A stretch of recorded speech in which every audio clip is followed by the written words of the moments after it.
인사이드 잡은 2008년 미국 월스트리트에서 시작된 세계적인 금융위기와 관련된 다큐 영화입니다. 이 영화에는 일반 사람들에게도 잘 알려져 있는 주요 관련자들이 등장합니다. 주기적으로 발생하는 경제 파탄의 내막은 일반인들의 경우에는 그 원인을 제대로 이해하는 것이 대단히 어렵습니다. 특히 지난 2008년 미국에서 발생했던 금융위기의 경우에는 부패한 금융회사 관계자들, 그리고 이들과 결탁된 정치인들과 학자들이 저지른 사상 초유의 재앙으로 막연히 알고 있습니다. 영화 인사이드 잡의 감독은 MIT 대학에서 정치학 박사학위를 받은 찰스 퍼거슨입니다. 다큐의 주요 내용을 요약하면 다음과 같습니다. 미국의 경제 붕괴 사례를 소개하기 전에 인사이드 잡의 감독은 북극의 골드만삭스인 아이슬란드가 파산한 과정을 보여줍니다. 한적한 아이슬란드는 오드슨 총리 부임 이후 법인 세인화, 규제 완화, 외국 자본 유입 전면 자율화 등을 선언하면서 세계적인 금융 강국으로 변신하게 됩니다. 주식은 4년 동안 9배나 뛰어오르고 부동산 3배로 뛰면서 국민들은 모두 집을 사게 되고 그동안 한국에서 벌어졌던 영끌 방식의 대출을 받아서 베팅액을 늘려갔습니다. 그렇지만 미국의 서브프라임 모기지가 터지면서 세계 경제는 흔들리게 됐고 아이슬란드에 몰렸던 외국 자본은 순식간에 빠져나가게 됐습니다. 쉽게 말해서 버블이 터져버린 것이었습니다. 애초부터 남의 돈을 자기 돈 마냥 흥청망청 쓰고 다녔으니 그 허탈함과 피해는 상상을 초월했습니다. 왜 이런 상황이 지속적으로 벌어지게 됐는지 그 내막을 알아보도록 하겠습니다. 과거에는 은행들이 정부 규제를 받으면서 양심적으로 그리고 소규모로 운영했습니다. 따라서 은행가들의 연봉이 많지가 않았고 또한 고객들에게도 위험이 거의 없었습니다. 이를 통해서 대공황 이후 40년 동안 미국의 경제는 지속적으로 성장했습니다. 엄격한 규제로 인해서 단 한 차례 금융위기가 발생하지 않았습니다. 따라서 대부분의 은행은 은행 업무만 했었고 고객의 예금으로 투자나 투기는 금지된 일이었습니다. 그런데 1980년대로 들어서면서 금융업의 팽창으로 투자은행이 공기업화되면서 주주에게 큰 돈이 들어가게 됐습니다. 그리고 이 과정에서 월스트리트 사람들이 부자가 되기 시작했습니다. 1981년 레이건 대통령이 재무부 장관으로 메릴린치 은행의 CEO였던 도널드 리건을 임명했습니다. 그리고 경제학자와 금융계 로비스트는 레이건 행정부를 지지했고 30년에 걸친 규제 완화가 시작됐습니다. 1982년 레이건 정권은 저축과 융자회사 규제를 완화했고 고객의 돈으로 위험한 투자를 시작합니다. 그 결과 1980년대 말 저축은행 그리고 융자회사 수백 개가 파산했고 국민의 세금 1240억 달러로 손실을 충당해야 했습니다. 결국 책임자 수천 명이 공금 횡령으로 감옥행이 결정됐고 핵심 인물이었던 링컨 세이빙스의 경우에는 1985년 연방규제기관 조사가 시작되자 앨런 그리스펀이란 경제학자를 고용했습니다. 그런데 그리스펀은 키팅의 사업계획과 전문성을 높이 평가하는 공문을 감사원에 보냈습니다. 그럼에도 불구하고 찰스 키팅은 감옥으로 갔습니다. 이후 앨런 그리스펀은 레이건 대통령 당시 미국 중앙은행 총재가 됐습니다. 뒤이은 클린턴과 조지 부시 대통령 역시 그리스펀을 재신임했습니다. 여기서 알아둬야 할 것은 클린턴 행정부에서 금융규제 완화를 추진한 재무부 장관이었던 로버트 루빈의 경우에는 전 골드만삭스 투자은행 CEO였습니다. 그리고 레이 서머스는 하버드 대학의 경제학과 교수였다는 사실입니다. 다시 말해서 월가에서 지속적으로 로비해서 단계적으로 정치권을 장악했고 결국 민주당과 공화당 모두 포섭되고 만 것이었습니다. 이처럼 핵심적인 문제는 냉전 이후부터 발생했습니다. 그동안 무기를 만들었던 물리학자와 수학자들이 할 일이 없어지니까 복잡한 금융상품을 만들어내기 시작한 것입니다. 이들과 탐욕스러운 금융업자들 그리고 이들과 결탁한 정부 관료들의 이해관계가 맞아떨어지면서 아무도 이해 못할 정도로 복잡하고 엄청난 이익을 내지만 동시에 위험도가 매우 높은 파생상품이 만들어지게 된 것입니다. 그리고 이것이 금융위기의 발단이 됐습니다. 물론 여기에는 경제규제를 풀어버린 정부의 결정이 필수 조건이었으면 당연합니다.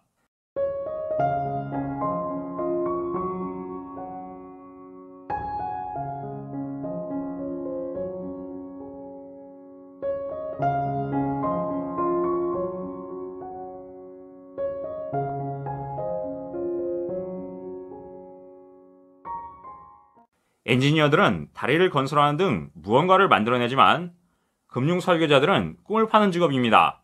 문제는 이들의 꿈이 잘못 설계되면 혼자만 피해를 보는 것이 아니라 수많은 사람들이 그 피해를 입게 된다는 것입니다. 프랑스 재무장관 출신의 크리스틴 라가르드는 다가오는 미국의 금융위기를 예감하면서 G7 경제장관 회의에서 미국의 재무장관에게 쓰나미가 오는데 무슨 수영복을 입을까 걱정하는 판국이라면서 경고했습니다. 그런데 미국의 재무장관은 괜찮다.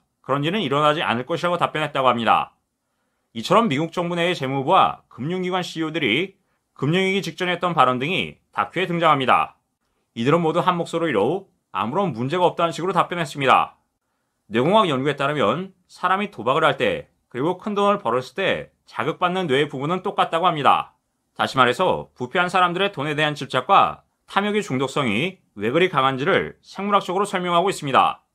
한편 세계적으로 유명한 경제학자들이 그동안 발생해왔던 세계적인 금융위기에 큰 기여를 했다는 점입니다. 이들에게는 학자로서의 기본적인 이해관계의 충돌이라는 개념 자체가 아예 존재하지 않았습니다. 인사이드 잡에 등장하는 다수의 경제학자들은 금융위기가 없을 것이라는 엉터리 보고서를 내면서 연구비를 누가 얼마나 제공했는지를 밝히기를 끝내 거부하는 모습이 등장합니다. 유명 신용평가 회사들의 경우에는 금방 파산할 금융회사들의 신용등급을 최상급으로 발표한 바로 다음날 이 회사들이 파산 선언을 했습니다. 이들의 신용등급을 평가하는 회사들의 도덕성이 바닥에 떨어졌기 때문에 앞으로도 이들 회사의 평가를 믿어서는 안 될 것입니다. 다만 금융위기 발생 직전에 양심적인 여성 관리 한 명이 잘못을 잡으려고 했습니다. 그렇지만 그녀는 엄청난 외부 압력을 받았고 더 이상 개혁의 목소리를 내지 못하게 됩니다. 그나마 정부 내에서 양심적인 목소리를 냈던 사람이 한 명이 있었다는 사실이 위안을 줍니다. 지금도 마찬가지지만 인사이드 잡을 보면 뉴스에 자주 등장하는 인물들, 특히 일반 사람들에게도 매우 친숙한 세계 경제계 거물급 인사들의 대부분은 모두가 주범 내지 공범이었습니다. 그리고 이들 거물들이 정부의 주요 요직, 예를 들어 대학 교수와 총장, 정부 산하 감독기관, 은행이나 투자기관의 CEO 자리를 지속적으로 넘나들면서 지금 이 시간에도 막강한 영향력을 행사하고 있습니다. 이들 불사신들이 그때나 지금이나 미국을 사실상 아예 접수한 상태라고 해도 과언이 아닙니다. 인사이드 잡에서는 이들 경제 주범들의 부패, 그리고 사치 등 상상을 초월하는 탐욕스러운 생활상이 간간히 소개돼서 딱딱하고 무거운 영화 분위기에 양념 역할을 하고 있습니다. 그럼 계속해서 영상 이어나가도록 하겠습니다. 미국인들의 세금, 그리고 아무것도 모른 채 살아왔던 아이슬란드와 같은 나라의 국민들의 세금, 그리고 그 밖에 전 세계인들의 세금과 투자금을 좀먹는 세력은 사라지지 않고 지속적으로 등장하고 있습니다. 가장 심각한 것은 전 세계 극빈층의 돈까지 몇몇 글로벌 금융회사 임직원들의 천문학적 연봉을 지급하는 곳으로 흘러간다는 사실인데 이는 참으로 분개할 일입니다.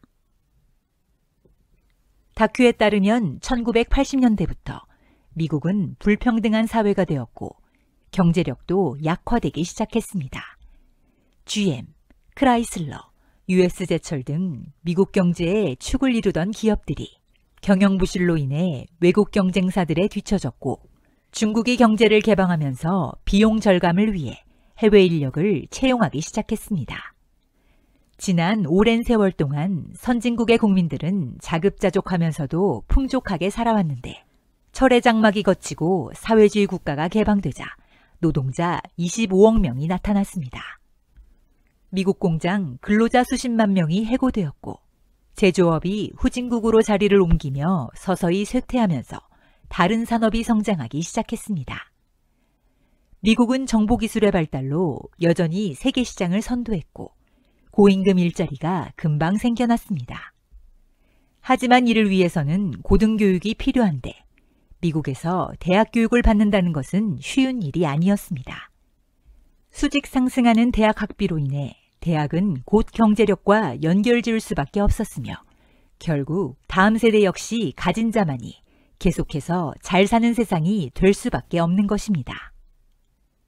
부시 행정부에서 세제 조정을 했지만 결과적으로 상위 1%에게만 혜택이 돌아갔고 부의 불균형은 선진국의 최상위를 달리고 있습니다. 가난한 이들은 더 많은 시간을 일하지만 빚은 더 늘어만 갔습니다. 중산층이 무너지자 정치적으로 내릴 수 있는 결론은 대출 규제 완화였는데 이에 대부분의 사람들은 1980년에서 2007년 사이 경제적 기반을 잃게 되었고 거의 모든 부는 상위 1%에게로 집중되고 말았습니다. 현 시대의 미국인들은 부모 세대보다 더 못 배우고 생활 수준이 역행하는 구조를 보이고 있습니다. 2008년 대통령 선거가 있었고 금융산업개혁을 외치는 버락 오바마의 등장으로 미 전역은 열광했습니다. 하지만 오바마 역시 금융위기 시 골드만삭스 구제금융을 결정한 연방준비은행 총재였던 티모시 가이트너를 재무부 장관으로, 경제 각 부처 주요 관료들을 금융가에서 부패한 자들로 기용함으로써 전철을 밟게 됩니다. 2009년 9월 G20 회의에서 은행 포상금에 엄격한 규제를 적용해야 한다는 의안이 나왔고, 2010년 7월 유럽의회는 이러한 규제를 법제화했지만 오바마 정부는 미동이 없었습니다. 심지어 연준의 벤 버냉키를 재임용하였고, 결국 이 거대한 금융사기에 단 한 명도 기소되거나 체포되지 않았으며 수사를 위한 특검도 없었습니다.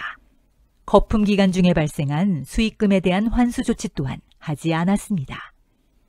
2009년 실업률은 17년 만에 최고치를 경신한 반면 모건 스탠리 직원에게 보너스 140억 달러, 골드만삭스는 160억 달러 이상이 지불됐습니다.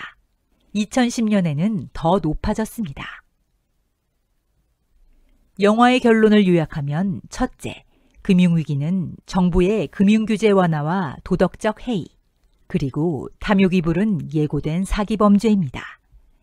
미국뿐만 아니라 전 세계 모든 사람들, 특히 가난한 사람들에게 더 큰 피해를 입히는 재앙이 바로 금융위기입니다.